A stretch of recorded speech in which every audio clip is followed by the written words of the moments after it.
하나님 말씀 보시겠습니다. 우리가 함께 은혜 나눌 말씀은 출애굽기 2장 11절에서 25절까지 말씀입니다. 우리가 함께 은혜 나눌 하나님 말씀은 출애굽기 2장 11절에서 25절까지 말씀, 23절에서 25절까지만 우리가 함께 합독하도록 하겠습니다. 시작. 여러 해 후에 애굽 왕은 죽었고 이스라엘 자손은 고된 노동으로 말미암아 탄식하며 부르짖으니 그 고된 노동으로 말미암아 부르짖는 소리가 하나님께 상달된지라. 하나님이 그들의 고통 소리를 들으시고 하나님이 아브라함과 이삭과 야곱에게 세운 그의 언약을 기억하사 하나님이 이스라엘 자손을 돌보셨고 하나님이 그들을 기억하셨더라. 아멘. 언약 성취를 위해 모세를 훈련시키시는 하나님, 언약 성취를 위해 모세를 훈련시키시는 하나님이라는 제목으로 하나님 말씀 증거하도록 하겠습니다. 우리는 지난 시간에 바로의 압제 속에서도 당신의 언약을 기억하시고 그 언약대로 당신의 백성을 출애굽시키시고자 구원자를 보내시는 하나님의 놀라운 섭리와 언약의 신실하심에 대해서 자세히 살펴봤었습니다. 사탄의 하수인으로서 바로는요, 이스라엘 백성들의 생육과 번성을 두려워하여 이들에 대하여 지혜롭게 행하고자 하면서 박해하고 종으로 부렸지만 하나님께서는 바로의 이러한 악한 지혜를 어리석게 하여 오히려 하나님의 선하신 계획을 이루는 데 사용을 하시죠. 그래서 그 결과 이스라엘 백성들은요, 박해를 당할수록 더욱 번성하게 되었고요. 또 바로가 이스라엘 자손의 생육과 번성을 막고자, 저지하고자 은밀하게 그들의 남자아이를 죽이려고 했던 것도 바로를 두려워하지 않고 하나님을 두려워하여 왕의 명령을 거역한 히브리 산파들에 의하여 실패로 돌아가게 됩니다. 그리고 그렇게 은밀하게 남자아이를 죽이려고 했던 것이 실패로 돌아가게 되자 바로는 이제 드러내놓고 공공연하게 남자아이를 낳으면 나일강에 던져 죽이라고 더욱 잔인한 박해를 하게 됐는데, 하나님께서는요, 그러한 박해 속에서도 이스라엘을 구원할 구원자를 준비시키고 있었어요. 그 죽음과 박해의 장소 나일강에서, 그것도 바로의 딸을 통해 하나님께서는요, 이스라엘의 구원자를 건지시도록 섭리하시고 바로의 눈앞에서 이스라엘의 구원자를 기르시게 하셨다라는 것입니다. 여러분, 우리는 이러한 하나님의 놀라운 섭리와 언약의 신실하심을 보면서 무엇을 확신하게 됩니까? 우리 원수 마귀 사탄은 늘 하나님을 대적하고 그 백성들을 박해하고 넘어뜨리려고 갖은 애를 쓰지만 하나님께서는요, 그 대적함까지도 사용하셔서 구원자 예수 그리스도를 예표하는 모세를 보내시고 또 그 모세를 섭리 가운데 보호하시고 당신의 백성들을 향한 하나님의 뜻, 출애굽, 출세상을 이루신다라는 거예요. 따라서 우리는요, 이러한 택하신 자들을 향한 하나님의 섭리와 언약의 신실하심을 통해 주 예수의 날까지 하나님께서 우리의 믿음을 보호하시고 지키신다라는 것을 확신할 수 있는 것입니다. 우리의 삶에 어떠한 풍랑이 들이닥친다 할지라도 모든 일은요, 신자, 성도의 모든 삶은 합력하여 하나님의 선하신 목적을 이루게 된다라는 거예요. 그래서 그 아들 예수 그리스도를 믿음으로 주의 나라를 소망하게 하시는 것입니다. 따라서 우리의 고백이 여러분 어떤 고백이 되어지게 하십니까? 우리의 삶에 어떠한 어려움이 있어도 하나님께서 이것도 선하게 사용하셔서 주 예수를 믿게끔 하시구나. 주 예수의 나라를 바라보게 하시는구나. 라는 것을 인지하고 인식하는 가운데 그 풍랑 인연하여 더 빨리 갑니다. 이렇게 고백을 하게 되는 거예요. 그러므로 이 시간도 복음의 말씀을 사용하시는 주 성령의 역사가 여러분들 모두에게 충만하기를 소원합니다. 그리하여 오늘도 우리 주 예수 그리스도를 증거하는 말씀이 기쁜 소식, 복음이 되며 자기 백성을 향한 놀라운 섭리와 언약에 신실하신 하나님의 은혜를 확신하는 가운데 감격과 감사와 찬양이 가득한 시간 되기를 주님의 이름으로 축원합니다. 본문 11절에서 15절 말씀을 보겠습니다. 함께 읽습니다. 시작. 모세가 장성한 후에 한 번은 자기 형제들에게 나가서 그들이 고되게 노동하는 것을 보더니 어떤 애굽 사람이 한 히브리 사람 곧 자기 형제를 치는 것을 본지라. 좌우를 살펴 사람이 없음을 보고 그 애굽 사람을 쳐 죽여 모래 속에 감추니라. 이튿날 다시 나가니 두 히브리 사람이 서로 싸우는지라. 그 잘못한 사람에게 이르되 내가 어찌하여 동포를 치느냐 하매 그가 이르되 누가 너를 우리를 다스리는 자와 재판관으로 삼았느냐.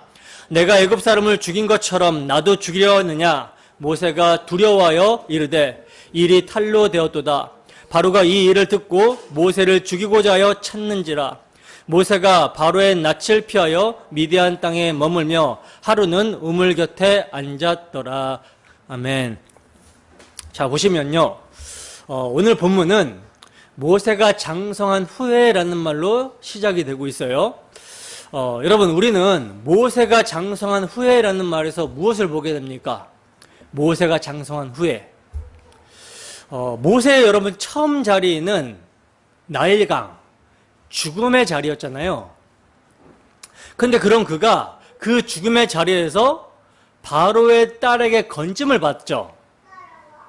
이게 여러분 우연이 아니라고 말씀을 드렸습니다. 하나님의 은혜의 섭리죠.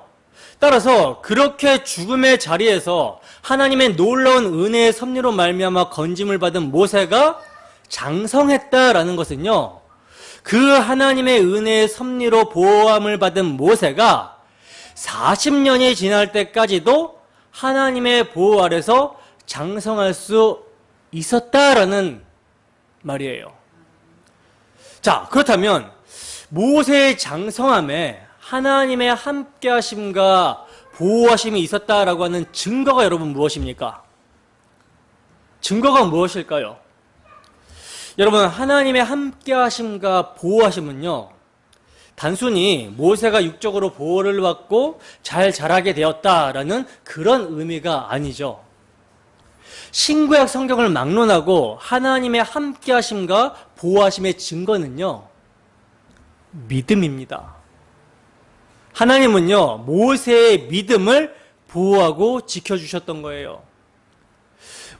모세는요, 유모였던 친어머니 요게벳을 통해서 길어야 4년 정도 히브리인의 정체성과 자신의 사명에 대해서 교육을 받았을 뿐입니다. 물론 유대인들의 어릴 때의 교육이 철저하다라는 것은 세계가 다 알고 있고 유대인의 자녀교육법이라는 책이 나올 정도로 특별하고 철저합니다마는 모세는 고작 몇 년이에요? 4년이에요. 그것도 아이가 돌을 지나서부터 인지하기 시작한다라고 한다 치면 3년 정도 교육을 받은 겁니다. 근데 여러분들 한 4살 때 기억이 나십니까? 4살 전에 있었던 일을 기억하시나요? 저는 진짜 잔상 정도만 있거든요. 그것도 어려서 사진을 봐서 이게 이러한 잔상이 있는지 잘 모르겠어요. 그러니까 아무리 철저하게 교육을 받았다 하더라도 어려서의 기억은 한계가 있다는 것이죠. 근데 그렇게 어려서 교육을 받은 4년의 짧은 교육을 모세가 성장하면서 애굽에서 받았던 35년 이상의 긴 시간의 교육이 뒤덮지 못하더라는 것입니다. 당대 최고의 그 애굽의 교육을 35년 이상 받았는데 그 교육이 모세의 정체성과 사명감에 타격을 주지 못했다라는 거예요. 이 점이 여러분 어디서 나타납니까? 이 점이 본문에서 어디서 나타나죠? 11절에 보시면 모세가 자기 형제들에게 나가서라는 말에서 나타나고 있죠. 11절 한 절에 두 번이나 자기 형제라는 말을 강조해서 말씀을 하고 있어요. 따라서 여러분, 모세는요, 자신이 히브리인이라는 정체성에 확고했고 자기 동족들이 고된 노동을 하는 것에 대해서 굉장히 마음 아파했습니다. 그리고 그에게는요, 어려서 요게벳에게 들어왔던 하나님이 자신을 통해 이스라엘을 구원하실 것이라는 사명감이 있었어요. 여러분, 이것이 누구의 보호하심으로 말미암습니까? 하나님의 보호하심이죠. 하나님의 보호하심 가운데, 하나님의 함께하심과 하나님의 보호하심 가운데 그가 장성했기 때문에 이러한 자신의 정체성과 사명이 애굽의 그 긴 시간의 교육에도 불구하고 확고했던 것입니다. 그래서 이제 모세가 그렇게 장성한 후에 자기 형제들에게 나가서 그들이 고되게 노동하는 것을 보게 됩니다. 모세의 생각에는 이제 자신의 민족을 돌봐야겠다라는 때가 되었다라고 이렇게 생각을 한 것이죠. 그런데 그렇게 이제 자기 민족을 돌봐야겠다라는 생각으로 자기 형제들에게 나가서 그들이 노동하는 모습을 보고 있는데 어떤 애굽 사람이 한 히브리 사람, 곧 자기 형제를 압제하고 괴롭히며 때리는 거예요. 모세가 그 모습을 본 순간 무엇이 일어납니까? 형제의 원수를 갚아줘야겠다라는 마음의 불이 일어납니다. 그래서 자기 형제를 친 애굽 사람을요, 쳐 죽여버렸어요. 모세의 의분이 독립운동가처럼, 마치 독립운동가처럼 행동을 한 것이죠. 여러분, 인간적으로 보면요, 모세의 동포애와 용기는 칭찬받을 만한 것이죠. 그러나 모세는요, 뭘 의지하지 않았습니까? 하나님의 능력을 의지하지 않았습니다. 자신의 생각과 육신의 능력을 신뢰하고 의지하여 행동했다는 거예요. 모세가 육신의 능력, 자신의 육신의 능력을 신뢰했다라는 점이요, 본문에서 어떻게 나타나고 있습니까? 좌우를 살펴 사람이 없음을 보고라는 표현에서 드러나고 있죠. 이런 모세의 모습은 마치 겟세마네 동산에서의 베드로의 모습과 다를 바가 없는 모습입니다. 겟세마네 동산으로 군병들이 예수님을 잡으러 오자 예수님을 지키겠다라고 베드로가 어떻게 합니까? 차고 있던 검을 꺼내서 말고의 귀를 잘라버리죠. 베드로는요, 뭘 의지했어요? 자신의 힘과 검을 의지했던 거예요. 이때 예수님께서 뭐라고 말씀하시죠? 칼을 가지는 자는 칼로 망한다라고 말씀하시죠. 즉, 자기 힘을 의지하는 자는 자기 힘으로 망한다라는 뜻입니다. 그러니까 자기 힘을 의지하지 말라는 거예요. 예수님이 어떤 분이신지를 보라는 것이죠. 여러분, 예수님은요, 지금 당장 12군단이 되는 천사를 보내실 수 있으신 분입니다. 하나님이시잖아요, 그분은. 천사 한 명이 아수르 군대 18만 5천 명을 쓸어버렸어요. 하루아침에 죽여버렸습니다. 근데 12군단이나 되는 영을 보낼 수 있다면 그 능력이 어떠한 거예요? 어마어마한 것이죠. 근데 예수님은, 그런 능력이 있으신 예수님은 자신의 능력을 사용하지 않습니다. 예수님이 그렇게 하지 않으신 이유가 뭐예요? 성경을 이루시기 위해서죠. 다른 말로 하면 아버지의 뜻이 이루어지게 하기 위해서입니다. 아버지의 뜻을 이루시기 위해서 예수님은 자기를 비우셨던 거예요. 죽기까지 순종하셨던 것입니다. 하나님 아버지의 뜻이 자기 백성, 자기 택하신 백성을 그들의 죄에서 구원하시기 위해서 내가 내 백성을 위해서 희생하겠다. 그들의 죄짐을 네가 짊어지고 희생의 피를 흘려 그들의 죄를 용서해야겠다. 이 말씀에 죽기까지 순종하신 것입니다. 영원전에서, 영원부터 한 번도 떨어져 본 적이 없어요. 아버지와 아들은 한 번도 분리되신 적이 없습니다. 언제나 아버지의 기뻐하시는 뜻을 예수님은 행해 오셨는데 언제나 아버지와 함께 하셨는데 그분이 아버지의 뜻을 위해서 기꺼이 자신을 비우신 거예요. 겟세마네 동산에서 예수님이 두려워서 떠신 이유가 무엇입니까? 이 잔을 내게서 옮겨달라고 했던 이유가 무엇입니까? 아버지와의 단절이 너무나도 끔찍하다라는 사실을 알았기 때문이죠. 그럼에도 불구하고 그분은 아버지의 뜻에 기꺼이 순종하셨다라는 거예요. 자기를 비우셨다라는 것입니다. 아버지와 함께하는 것이 선한 뜻이잖아요. 그런데 그 선한 뜻까지도 우리의 구원을 위해서, 우리를 구원하시라고 하는, 대속의 피를 흘려 우리를 구원하시라고 하는 그 선하신 뜻에 의해서 자기를 비우셨다라는 거죠. 이렇게 여러분, 베드로가 예수님이 누구신지도 모르고 아버지의 뜻도 모르고 예수님이 왜 오셨는지도 모르고 어떻게 하려고 그래요? 자신이 예수님을 지켜보겠다고 자기의 힘을 의지하고 검을 의지했듯이 지금 모세가 딱 그 꼴인 거예요. 자기의 힘을 의지하고 하나님의 뜻을 이뤄보려고 그렇게 시도를 했던 것이죠. 그러나 여러분, 자신의 힘을 의지하는 것은요, 결코 하나님의 뜻이 아니라는 것입니다. 이 점을 바울 사도는 이렇게 말씀을 하고 있어요. 고린도후서 10장 3절에서 5절 말씀 함께 읽습니다. 시작. 우리가 육신으로 행하나 육신에 따라 싸우지 아니하노니 우리의 싸우는 무기는 육신에 속한 것이 아니요 오직 어떤 견고한 진도 무너뜨리는 하나님의 능력이라.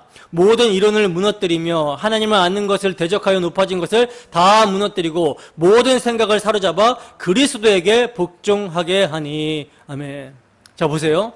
사도는요, 육신을 따라 싸우지 않는다라고 말씀을 합니다. 우리의 싸우는 무기는 육신에 속한 것이 아니라 어떠한 견고한 진도 무너뜨리는 하나님의 능력이라고 말씀을 하고 있어요. 여러분, 자기 힘으로 하나님의 뜻을 이루려고 하면요, 실패합니다. 하나님은 자기 백성이 자신이 의지하는 모든 것을 버리고 하나님만 의지하도록 인도하세요. 그래서 결국 하나님께서는요, 자신의 힘을 의지하는 모세를 목자의 지팡이, 즉 하나님께로부터 오는 능력을 의지하는 자로 변화시키고야 마시는 것입니다. 그래야 뭐가 드러나니까? 하나님의 영광이 드러나니까. 그리고 여러분, 모세가 자기 힘을 의지했던 때에는요, 자기의 대적 또한 잘못 인식하고 싸웁니다. 모세는 애굽인이 아니라 그들의 머리인 바로를 대적해야 됐어요. 그러니까 여러분, 자기 힘을 의지하게 되면요, 당장 눈앞에 있는 현실의 문제에만 급급하게 되지 이 문제가 왜 생기게 되었는지를 보지 못하는 거예요. 현실에 대한 문제만 자기 힘으로 어떻게 한번 해결해 볼까, 그렇게 바둥거리는데 이 문제가 왜 생기게 되었는지를 보지 못한다라는 것이죠. 그러나 자기가 부인이 되고 하나님의 능력을 의지하게 될 때 어떻게 됩니까? 대적 또한 바르게 인식하게 되는 것입니다. 에베소서 6장 12절 말씀입니다. 함께 하신다. 시작. 우리의 씨름은 혈과 육을 상대하는 것이 아니요 통치자들과 권세들과 이 어둠의 세상 주관자들과 하늘에 있는 악의 영들을 상대함이라. 아멘. 우리의 씨름이 혈과 육을 상대하는 것이 아니라 통치자들과 권세들과 이 어둠의 세상 주관자들과 하늘에 있는 악의 영들을 상대함이라. 여러분, 우리는 우리의 싸움의 대상을 바르게 알고 있습니까? 사실 우리들의 모습 속에서 하나님이 아닌 나의 힘을 의지하는 모습이 너무나도 많죠. 우리는 우리가 싸워야 될 대상을 사탄과 그의 가치관이 아니라 우리에게 조금 손해를 끼치는 그런 이웃으로 정하여 싸울 때가 너무나도 많다라는 거예요. 그렇지 않습니까? 조금만 자기 자존심이 상하는 일이 있으면 그가 누구든 간에 나의 적으로 간주하고 대적하려고 그러죠.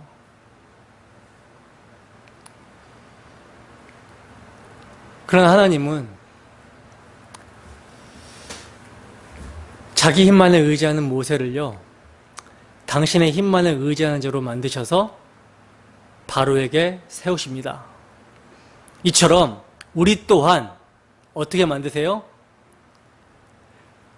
조그마한 자기 손에 조금만 나에게 피해를 주고 조금만 나에게 손해를 끼치는 그러한 자들을 원수로 삼고 대적자로 삼아서 대적하려고 하는, 그리고 내 힘으로 내 문제를 스스로 해결해 보려고 하는 이러한 우리를 어떻게 만드십니까? 죽은 자를 살리시고 없는 것을 있는 것으로 부르시는 언약의 하나님만을 의지하는 자로 만드셔서 우리가 상대해야 될 대적자, 어둠의 세상 주관자들과 악의 영들을 바르게 인식하는 가운데 상대하게 만드시는 거예요. 이게 하나님의 능력인 것이죠. 자, 계속해서 보시면요, 이렇게 하나님이 아니라 자기 힘을 의지한 모세의 또 하나의 실수가 있어요. 그게 뭐냐면 첫 번째 실수는 그가 자기의 힘과 능력을 의지했다면, 하나님의 능력을 의지하는 것이 아니라 자기의 힘과 능력을 의지했다면, 두 번째 실수는요, 그가 하나님의 때를 기다리지 않은 것입니다. 혈기로 충만한 사람들은 자기 혈기가 속삭이는 때를 하나님의 때라고 스스로 속이거든요. 모세의 동기가 비록 하나님의 백성을 구원하겠다라고 하는 선한 동기였다 할지라도 그는요, 자기 의분으로 말미암아 하나님의 때를 기다리지 못했던 실수를 범한 거예요. 하나님께서는 이렇게 자기 힘을 의지하여 자기 의분을 하나님의 때로 착각한 모세를 하나님의 때에 하나님을 의지하는 구원자로 만들어내시는데, 이를 위해서 사용되는 것이 뭐냐면 하나님의 침묵입니다. 여러분, 모세는 자기 형제에 대한 사랑과 의분을 가지고 민족을 위하여 일하려고 하는 열심을 냈어요. 사실 이건 모험을 한 거거든요. 사실 그가 모른 채 하고서 바로 왕의 그 공주의 아들로 살았다면, 비록 그가 양자로 입양됐지만 잘만 하면 바로 왕이 될 수도 있었고요, 왕이 비록 되지는 못하였다 할지라도 얼마든지 애굽에서 부귀와 영화를 누릴 수가 있었습니다. 근데 모세는 그 자신의 자기 민족을 사랑하는 열심이 그 모든 것을 버리고 애굽의 감독관을 죽여버린 거예요. 그렇다면 이러한 모세의 마음을 이스라엘 백성들은 알아줘야 되는 거 아닙니까? 근데 형제라고 하는 자들이 어떻게 나와요? 누가 너를 우리를 다스리는 자와 재판관으로 삼았냐라고 하면서 애굽 사람을 죽였듯이 우리도 죽일 거냐라고 하면서 배척을 해버리죠. 자기 백성에게 배신당해요, 지금. 우리 생각에는요, 모세가 저렇게 자기 정체성과 사명에 확고하여 열심까지 있는데, 물론 자기 열심도 있고 혈기를 부리는 것도 있지만, 어차피 하나님께서 그를 구원자로 세웠다면 하나님이라도 그를 좀 도와주셔야 하지 않는가, 이런 생각을 하게 되잖아요. 애굽인을 쳐 죽인 것을 안 걸리게 해주신다라든지, 아니면 하나님께서라도 자기 백성이 몰라주면 하나님께서라도 알아주시고, 모세야 내가 너와 함께하니 상심하지 말아라, 이렇게 말씀이라도 해주시면 되실 텐데 하나님은 아무 말씀도 안 하시는 거예요. 모세의 열심에 하나님께서 열심히 대응하시는데 그것은 침묵으로 일관하시는 것입니다. 여러분, 왜 하나님께서 모세의 열심에 대해서 침묵으로 일관하셨을까요? 그것은요, 모세가 구원자로서 하나님의 영광을 드러내려고 하는 자가 되려면 자신의 힘과 열심이 드러나면 안 되기 때문입니다. 그래서 철저히 그 힘과 열심을 빼는 작업이 하나님의 침묵이에요. 그러므로 우리는요, 모세가 자기 민족을 위한 열심을 내었을 때 하나님께서 침묵하심을 보면서 하늘은 스스로 돕는 자를 돕는다라고 하는 이러한 속담을 사용해서는 안 되는 것이죠. 이것은요, 기독교 용어가 아닙니다. 하늘은 스스로 돕는 자를 돕는다, 이게 무슨 뜻이에요? 가만히 기다리기만 하면 되는 일이 없기 때문에 진인사 대천명, 사람이 할 수 있는 일을 최선을 다해서 다 하고 하늘의 뜻을 기다리자라는 것이죠. 인간의 최선과 가능성을 절대로 포기하지 말라는 것입니다. 그러나 여러분, 이것은요, 성경이 말하는 바가 결코 아니라는 거예요. 한 가지 더 말씀드리면, 사람들이 자주 쓰는 속담 가운데 지성이면 감천이다 라고 하는 속담이 있잖아요. 오늘날 이러한 개념이 교회 안에 가득합니다. 지극한 정성을 바치면 하늘이 감동한다라는 것인데, 이러한 말이 속담이 된다라는 것은 뭐예요? 모든 사람이 다 공감하기 때문에 속담이 되는 것이죠. 그러나 성경적인 개념이 아니라는 것입니다. 모세를 보세요. 모세를 보면요, 그는 진인사 했습니다. 사람이 할 수 있는 일은 다 했어요. 그리고 지성을 했습니다. 그리고 스스로를 도와서 애굽 사람을 쳐 죽였어요. 그런데 하늘은 침묵으로 일관하고 있는 것입니다. 우리는 흔히 하나님께서 사람을 통하여 일하신다라고 하는 말을 자주 하죠. 이러한 말은요, 사람이 그래도 하나님께 유용하게 쓰임을 받을 수 있다라고 하는 자기 긍정을 하면서 하는 말인데, 그러나 여러분, 이것을 다른 말로 하면 뭔지 아십니까? 하나님은 사람이 없으면 하나님의 일도 못하신다라는 그런 말이 돼요. 이런 모독이 어디 있습니까? 하나님이 천지를 창조하실 때 어느 사람과 의논하신 적 있습니까? 없으시죠. 하나님 홀로 하신 거예요. 성부, 성자, 성령의 신적 작정에 의해서 하신 것입니다. 자기 백성 삼는 약정에 의해서 하신 거예요. 그리고 하나님은요, 사람이 아니더라도 나귀를 통해서 일하기도 하시고, 심지어 돌멩이를 통해서도 일하시는 분이십니다. 사람을 통하여 일하시는 것이 아니라 하나님이 자신의 기뻐하시는 뜻에 의하여 사람을 사용하시는 거예요. 하나님이 기뻐하시는 뜻에 의하여 사용되면 어떻게 존재해야 돼요? 자기가 비워져서 존재해야죠. 그래야 하나님의 영광이 드러날 거 아닙니까? 여러분, 하나님은요, 무에서 유를 창조하시는 분입니다. 그러면 우리는요, 세상의 속담을 가지고 성경을 해석하면 안 되는 거예요.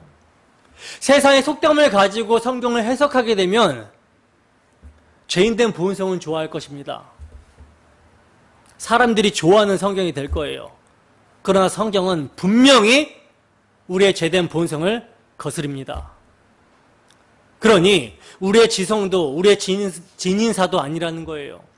오직 하나님께서 홀로 일하심이 드러나도록 인간을 사용하시는 것입니다.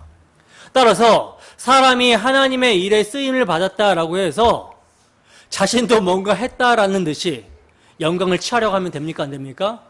안 되는 것이죠. 오직 하나님의 일하심을 가리키는 자가 되어야 되는 거예요.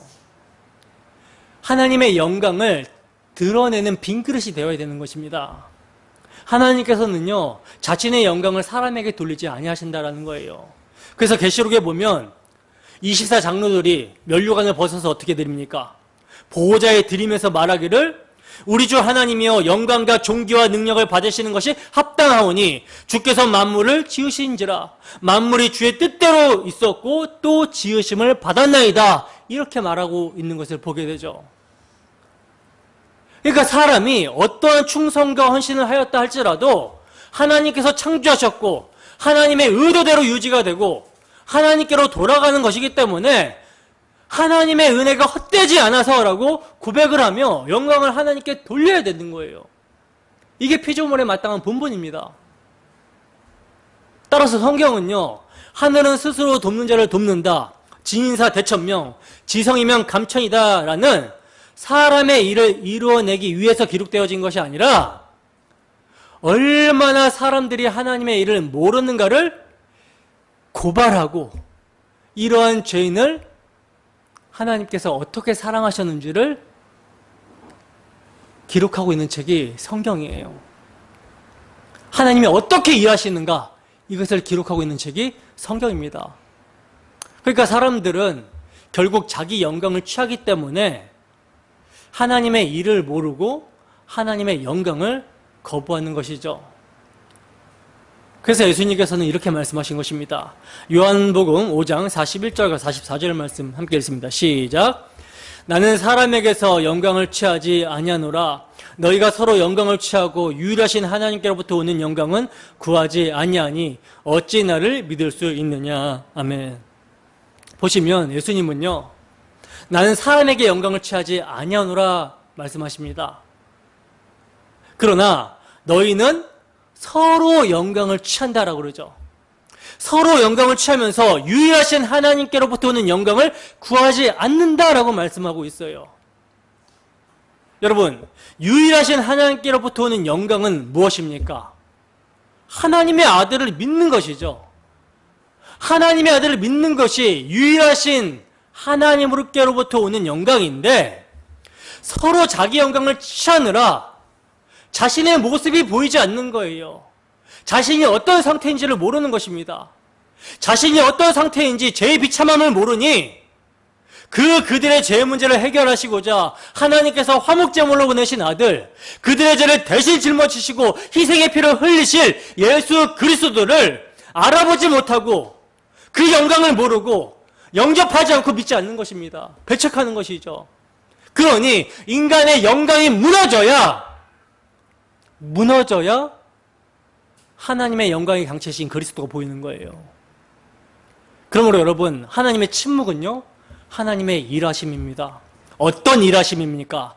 사람의 열심과 가능성을 포기시키는 일하심이에요. 여러분, 모세가 이러한 하나님의 일하심에 붙잡혀 있었기 때문에 신약 성경은요, 모세를 이렇게 증거합니다. 히브리서 11장 24절에서 26절 말씀입니다. 함께 읽습니다. 시작. 믿음으로 모세는 장성하여 바로의 공주의 아들이라 칭함받기를 거절하고 도리어 하나님의 백성과 함께 고난받기를 잠시 죄악의 낙을 누리는 것보다 더 좋아하고 그리스도를 위하여 받는 수모를 애굽의 모든 부하보다 더 큰 재물로 여겼으니 이는 상주심을 바라봄이라. 아멘. 여러분, 모세의 인생이 하나님의 손에 붙들려 있었기 때문에, 하나님의 함께하심과 보호하심, 하나님의 손에 붙들려 있었기 때문에 신약 성경은요, 그에 대해서 부정적인 언급을 삭제하고 하지 않는 것입니다. 오히려 하나님께서는요, 모세의 경솔한 행동을 통해서도 뭘 계시하고 있어요? 그리스도를 통한 구원의 모습이 어떠한지를 계시하고 계셨어요. 그래서 스데반 집사는요, 모세가 애굽인을 쳐 죽인 행동에 대해서 부정적으로 언급하고 있지 않는 것입니다. 왜냐하면 그 행동 자체에 초점을 두는 것이 아니라 하나님의 구원사적 계시에 초점을 두고 있기 때문이라는 거예요. 사도행전 7장 22절에서 25절 말씀입니다. 함께 읽습니다. 시작. 모세가 애굽 사람의 모든 지혜를 배워 그의 말과 하는 일들이 능하더라. 나이가 40이 되매 그 형제 이스라엘 자손을 돌볼 생각이 나더니 한 사람이 원통한 일 당함을 보고 보호하여 압제받는 자를 위하여 원수를 갚아 애굽 사람을 쳐 죽이니라. 그는 그의 형제들이 하나님께서 자기의 손을 통하여 구원해 주시는 것을 깨달으리라고 생각하였으나 그들이 깨닫지 못하였더라. 아멘. 자, 여기서 사용이 되고 있는 원통한 일, 압제받는 자, 원수를 갚는 것이라는 표현은요, 누가 종종 하신 말씀이죠? 예수님께서 종종 하신 표현이죠. 그리고 본문 11절과 23절에 보시면 고된 노동이라고 이렇게 언급이 되고 있는데, 여기서 언급한 고된 노동이란 표현 또한 무엇입니까? 수고하고 무거운 짐진 죄인들의 상태를 표현하고 있는 전형적인 단어예요. 그러니까 이와 같이 애굽의 압제 속에서 고된 노동을 하고 있던 이스라엘 백성을 구원해 주려고 애굽인을 쳐 죽인 모세의 모습은요, 뭘 예표하고 있어요? 예수님을 통해 사탄의 종살이하는 자기의 백성을 구원하시는 모습을 예표하고 있는 것입니다. 비록 하나님의 때가 본문의 때가 아니었을지라도, 그래서 침묵하셨을지라도 하나님께서는요, 모세를 통해 이스라엘을 구원하시려는 계획을 가지고 계셨던 거라는 거죠.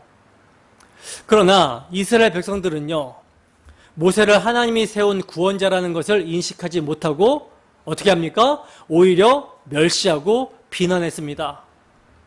우리 주님께서도 십자가 지셨을 때 사람들이 어떻게 했습니까? 십자가를 지신 주님을 비난하고 조롱했죠. 네가 하나님의 아들이면 내려와 보라고. 진짜 내려가면 어쩔 뻔했어요. 그런데도 조롱을 한 거예요.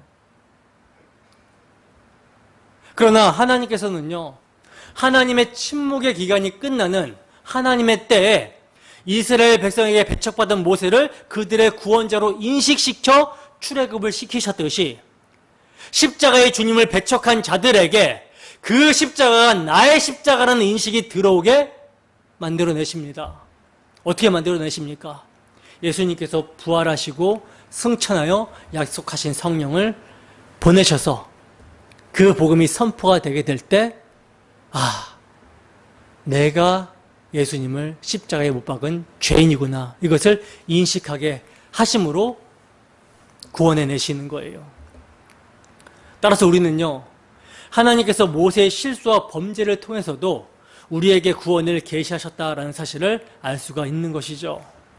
자, 이렇게 모세가 압제받는 자를 위하여 원수를 갚아 애굽 사람을 쳐 죽인 일에 대한 하나님의 침묵의 결과, 모세는 자기 백성에게 배척을 받고요, 모세가 애굽인을 죽였다라는 소문이 바로에게까지 들어가 바로가 모세를 찾아 죽이려고 하자 이를 알게 된 모세는요, 미디안 광야로 도망을 가게 됩니다.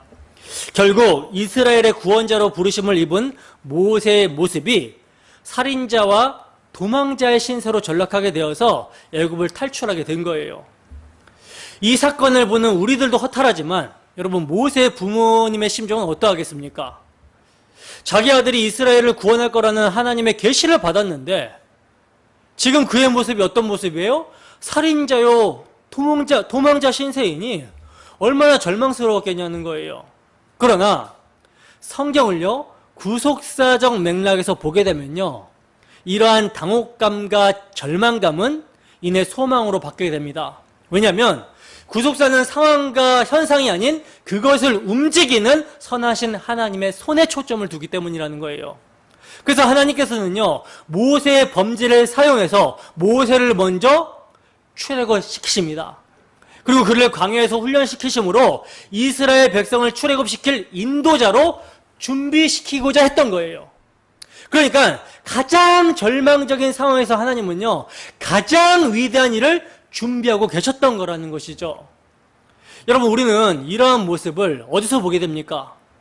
예수 그리스도의 십자가에서 보게 되죠. 야, 다 끝났다, 절망이다 라고 하는 그런 절망에서, 그것이 절망이 아닌 죄와 사망의 세력을 잡고 승리한 죽음임을 부활하심을 통해서 보게 되잖아요. 그러니 우리에게 위기의 순간이 찾아왔다면 우리의 절망 속에서 소망을 일으켜내실 하나님의 선하신 손길을 기대하지 않을 수가 없는 거예요. 그러므로 여러분들의 삶에 어떠한 절망적인 상황이 닥쳐올지라도 우리 주 예수 그리스도를 죽은 자 가운데서 살리신 하나님께 소망을 두는 우리 모두가 되기를 소원합니다. 본문 16절에서 22절 말씀입니다. 함께 했습니다. 시작. 미디안 제사장에게 7달이 있었더니 그들이 와서 물을 길어 구유에 채우고 그들의 아버지의 양떼에게 먹이려 하는데 목자들이 와서 그들을 쫓는지라. 모세가 일어나 그들을 도와 그 양떼에게 먹이니라. 그들이 그들의 아버지 르우엘에게 이를 때에 아버지가 이르되 너희가 오늘은 어찌하여 이같이 속히 돌아오느냐. 그들이 이르되 한 애굽 사람이 우리를 목자들의 손에 건져내고 우리를 위하여 물을 길어 양떼에게 먹였나이다. 아버지가 딸들에게 이르되 그 사람이 어디에 있느냐. 너희가 어찌하여 그 사람을 버려두고 왔느냐. 그를 청하여 음식을 대접하라 하였더라. 모세가 그와 동거하기를 기뻐하며 그가 그의 딸 십보라를 모세에게 주었더니 그가 아들을 낳음에 모세가 그의 이름을 게르솜이라 하여 이르되 내가 타국에서 나그네가 되었음이라 하였더라. 아멘. 자, 이렇게 모세의 열심에 대한 하나님의 침묵으로 모세가 미디안 광야로 도망을 가게 되는데, 이제 본격적으로 자기를 부인하는 훈련이 시작이 되는 거예요. 여기서 여러분, 미디안은요, 아브라함과 그두라 사이에서 태어난 아들의 민족인데, 아들의 민족이 미디안인데, 미디안 사람들은요, 목축을 하는 유목민입니다. 그래서 여러 곳에 걸쳐 거주지를 이동하며 사는 족속이에요.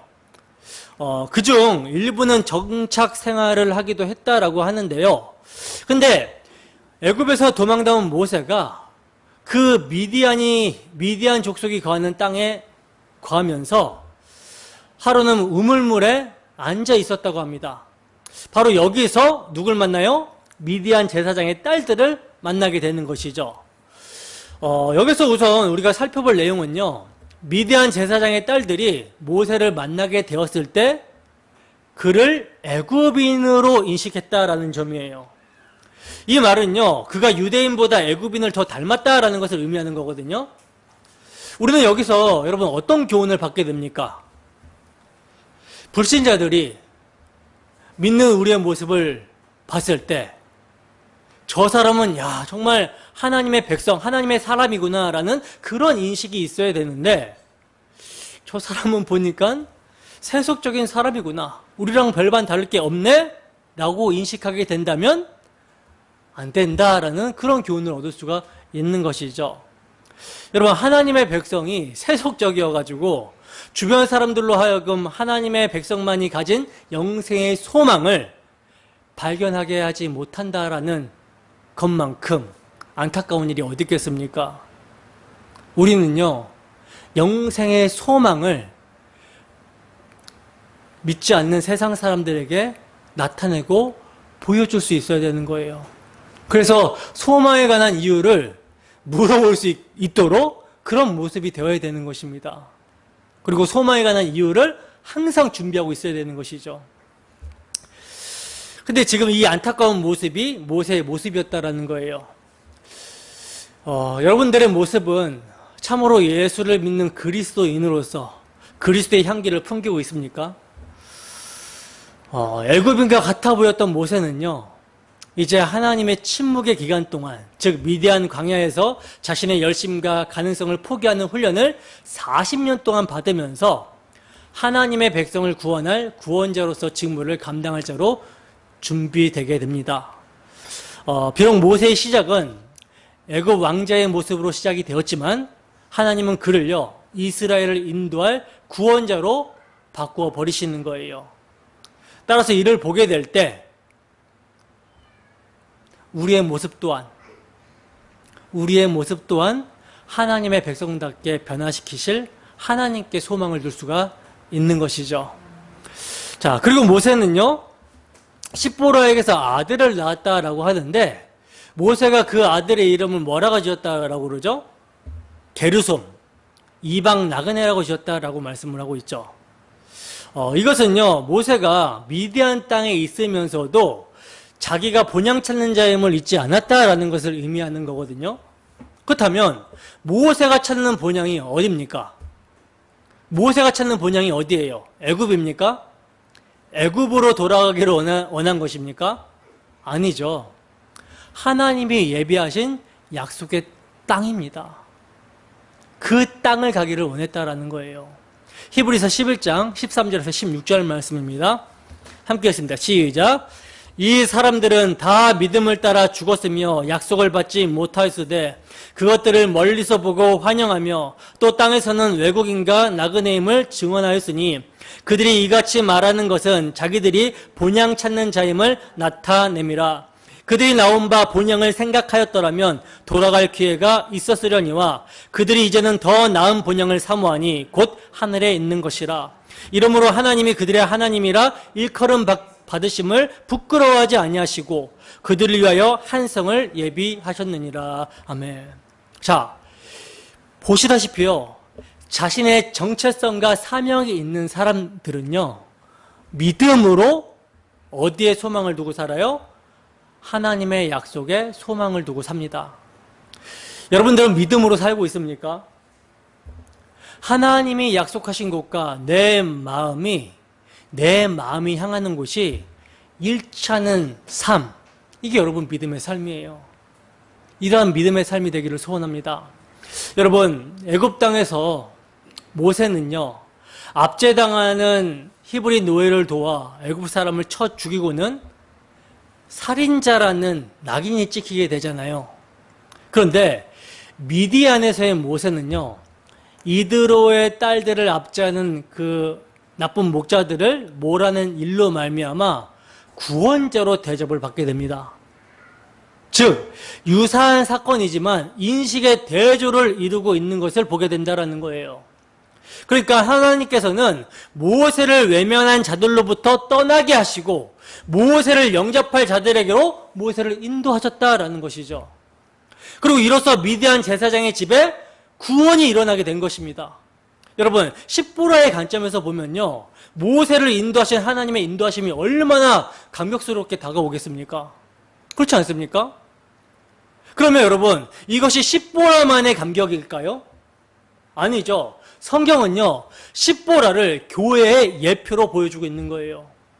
성경에 등장하는 우물가에서 만난 신부들, 이삭의 아내 리브가도, 야곱의 아내 라헬도, 모세의 아내 십보라도, 결국 예수님이 우물가에서 만나주신 사마리아 여인까지 모두가 다 하나님의 언약을 가져다 줄 참 남편을 기다리고 있었던 교회를 예표합니다. 즉 우리 또한 십보라에게 모세가 찾아온 이 감격이 있어야 된다는 거예요. 유대인들이 예수님을 배척하고 외면함으로 이방인에게 복음이 전해져서 우리나라에까지 복음이 전해지게 되었고, 그래서 우리들도 복음을 전도를 받고 믿게 되었다라는 사실입니다. 하나님이 자기 백성을 찾아가시는 거예요. 뭘 들고? 당신의 아들의 복음을 들고 우리의 신랑 예수 그리스도를 만나도록 인도하시는 것이죠. 자기 백성을 찾아오시는 하나님의 놀라운 은혜를 여러분 아십니까? 생각을 한번 해보세요. 우리가 정말 찾아올 만한 가치가 있는 사람들입니까? 창녀와 방불한 사람들이잖아요. 세상과 음행하는 자들이잖아요. 경건치 않았죠? 우상 숭배하는 자들이었죠. 죄인이었죠. 심지어 하나님과 원수된 자들이었습니다. 근데 이러한 자들을 위해서 하나님께서는 기약대로 당신의 아들을 내어주셨다라는 거죠. 내어주실 뿐만 아니라 믿을 수 있도록 약속하신 성령을 보내시고 복음 전도자들을 사용하셔서 오늘날 우리에게까지 복음이 전해지도록 하셨어요. 이러한 신묘막측한 은혜, 이걸 어떻게 말로 형용할 수 있겠습니까? 이러한 감격이 우리에게 마땅히 있어야 되는 것이죠. 마지막으로 본문 23절에서 25절 말씀입니다. 함께 했습니다. 시작. 여러 해 후에 애굽 왕은 죽었고 이스라엘 자손은 고된 노동으로 말미암아 탄식하며 부르짖으니 그 고된 노동으로 말미암아 부르짖는 소리가 하나님께 상달된지라. 하나님이 그들의 고통 소리를 들으시고 하나님이 아브라함과 이삭과 야곱에게 세운 그의 언약을 기억하사 하나님이 이스라엘 자손을 돌보셨고 하나님이 그들을 기억하셨더라. 아멘. 자, 보시면 여러분, 여러 해 후에 모세를 죽이려던 애굽 왕이 죽었다라고 말씀을 하고 있어요. 고대 애굽에는요, 새 왕이 등극하면 죄인들을 사면해주고 수감된 자들을 석방해주고 노예들에게 자유를 주는 간섭이 있었다라고 하거든요. 그래서 람세스 4세의 즉위를 기념하여 불려진 노래에 의하면요, 이런 가사가 있어요. 이집트의 기쁜 날이다. 도망자들이 마을로 돌아오고 숨어 지내던 자들이 모습을 드러내고 감옥에 갇힌 자들이 풀려나는 기쁜 날이다. 여러분, 이러한 애굽의 간섭하에 보면 이제 새 왕이 등극했으니까 이스라엘 백성들이 무엇을 기대하겠습니까? 이제 우리의 형편도 조금 나아지지 않겠는가? 이것을 기대했겠죠. 그러나 웬걸? 그러한 그들의 기대는요, 오히려 더 큰 애통으로 찾아오게 됩니다. 애굽의 압제는 시간이 흐를수록 점점점 더해져 갔고요. 이스라엘의 부르짖음은요, 극에 달했다라고 본문은 증거하고 있는 거예요.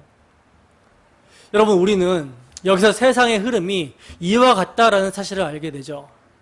많은 사람들이요, 시간이 지나고 문명이 발달하면 발달할수록 또는 능력 있는 새로운 지도자가 나타날수록 세상이 좋아지게 될 것이라고 기대를 합니다. 그러나 여러분, 정말 그렇습니까? 정말 그러한가요? 우리 주님은요, 말세가 될수록 더욱더 악이 기승을 부리게 되고 전쟁과 기근과 지진이 있을 것이라고 말씀을 하셨어요. 사도는요, 말세에 고통하는 때가 이르게 된다라고 말씀을 합니다. 왜 이렇게 말씀을 하십니까? 왜 그렇습니까?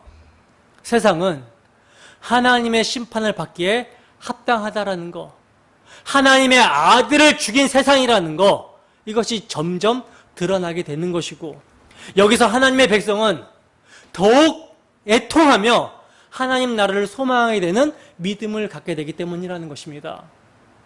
그러므로 결국 애굽의 압제로 말미암아 이스라엘이 어떤 모습을 보이고 있어요? 부르짖는 모습을 보이고 있는 것이죠. 하나님은요, 이 부르짖음을 들으시고 그들의 선조들과의 언약을 기억하십니다. 그리고 그들을 돌보셨다라고 말씀을 하고 있어요. 여러분, 여호와 하나님이 언약 백성의 어려운 형편에 대해서 매우 안타까워하시는 것이 출애굽기에 등장하고 있는 첫 모습이라는 것이 참 인상적이지 않습니까? 하나님께서는요, 고통 속에 있는 자기 백성을 지나치지 않으신다라는 거예요. 오해하지 말아야 될 게 뭐냐면, 이 말은요, 당장의 그 고통을 해결해 주신다라는 말이 아니라 하나님이 자기 백성의 작은 신음까지 지나치지 않으시고 귀를 기울이신다라는 것입니다. 그렇기 때문에 이전 바로의 압제 당할 때에도 이미 모세를 보호하시고 준비시키고 계셨던 것이죠. 그러면 여러분, 지금 이스라엘 백성들이 고된 노동과 압제로 고통스러웠다라고 말을 하고 있는데, 도대체 이들의 고된 노동, 고통스러움이 무엇일까요? 흙을 이기는 거? 벽돌을 굽는 거? 물론 이것도 고통 맞습니다. 그러나 그것은 결과로서 나타난 것이고요. 고통의 본질은 이스라엘 백성들이 그들의 왕이신 하나님이 아닌 애굽 왕 아래에서 살고 있는 것이 고통의 본질입니다. 우리에게 적용시키면요, 하나님의 통치가 아닌 세상의 가치관에 지배당하는 것을 의미하는 거예요. 예를 들면 하나님은요, 우리가 세상에서 성공하지 못하는 것으로 내가 원하는 대학, 내가 원하는 직장에 들어가지 못하는 그러한 고통스러움을 성공시켜 주심으로 돌보시는 것이 아니라 그러한 것으로 고통스러워하는 우리의 사고를 바꿔내신다라는 말입니다. 그러니까 우리가 무엇 때문에 부르짖는지가 먼저 정리가 되어야 되는 거예요. 성도는요, 죄로 말미암아 고통스러워하며 부르짖습니다. 그리고 하나님의 구원하심은 죄로부터에서의 구원이에요. 죄가 무엇입니까? 죄가 뭐예요? 선악과 따먹은 자기중심적인 사고, 그게 죄잖아요. 이러한 사고로 똘똘 뭉친, 모두 다 스스로 하나님처럼 된 자들이 모여진 게 뭐예요? 세상이죠. 이 악한 세대에서 우리를 건지시고자 하나님께서는 우리의 부르짖음을 격발시키시는 거예요. 따라서 여러분, 우리가 원하는 거, 우리가 바라는 거, 그 세상의 것들이 우리에게 노역으로 다가와야 되는 것입니다. 그런 것들이 없어졌을 때 괴로워하는 것이 아니라 그런 것들로 말미암아 그런 것들이 노역으로 다가와야 돼요. 고통으로 다가와야 돼요. 그래야 뭐가 격발돼요? 부르짖음이 격발되는 것이죠. 하나님은 내 마음대로 안 되는 일로 말미암아 고통스러워하며 부르짖는 자들의 그 부르짖음을 닦아내십니다. 진정으로 하나님을 찾고 부르짖을 수 있도록 닦아내신다라는 거예요. 그게 침묵이죠. 자, 근데 여기서 이제 오해하지 말아야 되는 것이 있는데 그게 뭐냐면요. 본문을 보면 마치 이스라엘 백성들이 부르짖었더니 하나님이 들으셨다라고 하니까 순서를 부르짖음이 먼저고 그 다음에 구원이 찾아온다라고 생각을 할 수 있는데, 그러나 성경은요, 먼저 뭐가 있다 그래요? 언약이 있었다라고 하고 그 언약을 실행시키기 위해 부르짖음이 동원이 되고 이로써 언약을 성취하신다라고 말씀하고 있다라는 거예요. 즉 다른 말로 내가 기도를 했기 때문에 들어주시는 것이 아니라 하나님이 들어주시기 위해서 우리의 기도를 사용하신다라는 것입니다. 우리의 부르짖음을 사용하신다라는 거예요. 그러니까 기도의 내용이 하나님의 뜻과 상관이 없으면 절대로 안 이루어지는 것이죠. 여러분, 하나님께서는요, 아브라함과 이삭과 야곱에게 언약하신 것을 기억하셨다라고 말씀합니다. 이 말은 먼저 언약이 있었다라는 것이죠. 그래서 하나님이 백성들의 부르짖음을 들으셨고 돌보셨고 기억하셨다라고 말을 하고 있는 거예요. 그리고 여기서 기억하셨다라고 한 마지막 말, 이 야단은요, 아신다라는 말씀인데, 이런 아신다라는 단어는요, 정보를 가지고 있는 아심이 아니라 친히 당신의 백성들의 고난에 참여하여 아신다라는 거거든요. 그러므로 이런 하나님의 아심이 바로 구원의 역사를 이루는 시점이 되는 거예요. 따라서 모세의 열심으로 인한 백성의 돌보심이 아니라 하나님이 친히 당신의 언약을 따라 들으시고 보시고 아심으로써 돌보시는 것입니다. 비록 하나님께서는요, 모세에게 침묵으로 일관하시는 것 같고 그리고 백성들에게도 침묵하는 것 같아 보였지만 하나님께서는 모세를 자기 백성을 구원할 자로 훈련시키셨으며 이스라엘의 부르짖음을 격발시키기 위한 침묵 가운데 그들의 모든 한숨과 눈물과 상처를 일일이 기억하시고 그 고난에 참여하심으로 아셨다라는 거예요. 그래서 당신의 언약을 따라 하나님께서 그 고통을 돌아보시니 구원의 역사가 나타납니다. 어떻게 나타납니까? 어떠한 방식으로 나타납니까? 하나님의 아들을 상징하는 유월절 어린 양이 피를 흘리는 방식으로, 즉 성자 하나님이 고통을 받으시는 모습으로 나타나는 거예요. 당신의 백성들의 죄짐을 다 짊어지고 그들의 수고와 슬픔과 질고를 다 짊어지고 고난당하여 희생하시는 모습으로 나타나는 것입니다. 그래서 그들의 죄로 말미암는 수고와 질고와 슬픔을 짊어지시고 그 죄의 모든 진노를 당신이 받으심으로 엘리 엘리 라막 사박다니 나의 하나님 어찌 나를 버리시나이까 하면서 우리를 대신해요. 우리가 버려야 될 자리에 주께서 버려주시는 거예요. 이러한 주님의 고통의 부르짖음 속에서 나타나는 그 구원의 신비를 알게 하는 것이 주님의 계시인 것입니다. 여러분, 하나님께서는요 430년간 애굽의 종살이 속에서도 자기 백성과 함께 계셨고 이제 하나님의 때에 모세를 훈련시키심으로써 출애굽을 준비하고 계십니다. 아브라함과 이삭과 야곱에게 하셨던 언약이 성취되기 직전인 거예요.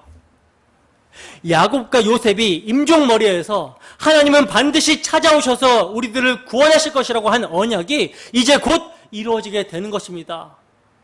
이 언약을 기억하고 붙들고 부르짖게 하기 위해서 이스라엘 백성들에게 고난이 있었고 이스라엘 백성들이 모형으로 예표하고 있었던 영적 이스라엘인 우리 또한 교회인 우리의 인생이 우리의 육신의 소욕이 원하는 대로 풀리지 않는 것입니다. 오히려 절망하고 절망하는 가운데 부르짖음을 격발하게 되는 거예요. 그 죄로 인한 수고와 슬픔과 질고를 우리 주님이 다 아십니다. 그래서 우리를 돌보시는 거예요. 내 백성아, 거기서 나오라고, 그들이 받을 재앙에 참여하지 말라고 사인을 보내시는 거죠. 따라서 우리의 뜻대로 안 되는 게 뭡니까? 은혜인 줄 아시기 바랍니다. 우리의 뜻대로 안 돼서 부르짖음을 격발하게 되고 그 침묵 가운데 하나님의 자기 계시이신 예수 그리스도를 바라보게 된다면, 위의 것을 찾게 된다면 그것이 여러분 은혜인 거예요. 당신의 아들의 피로 이루신 주님의 나라를 바라보라고 하는 것입니다. 여러분, 우리들에게 절망적인 세상이 찾아오고 있는 만큼 하나님 나라는 가까이 왔다라는 것을 기억하시기 바랍니다. 이미 우리의 구원은 십자가에서 이루어졌고, 아직이라는 역사 속에서 언제 그 구원이 가시적으로 이루어질지 모르지만 우리가 지금 죄로 인해 탄식하고 있다면 하나님의 때는 가까워졌다라는 것을 알아야 되는 거예요. 여러분, 우리에게 죄로 인한 탄식과 부르짖음이 있습니까? 위의 것을 찾기 바랍니다. 우리 주 예수 그리스도께서 지신 그 십자가를 바라보세요. 그 주님이 이루신 나라가 속히 옵니다. 우리의 참 구원자 주 예수의 피로 이루신 그 소망의 나라를 바라보며 주님 다시 오신 날까지 믿음으로 세상의 삶을 살아가는 우리 모두가 되기를 주님의 이름으로 축원합니다. 기도하겠습니다.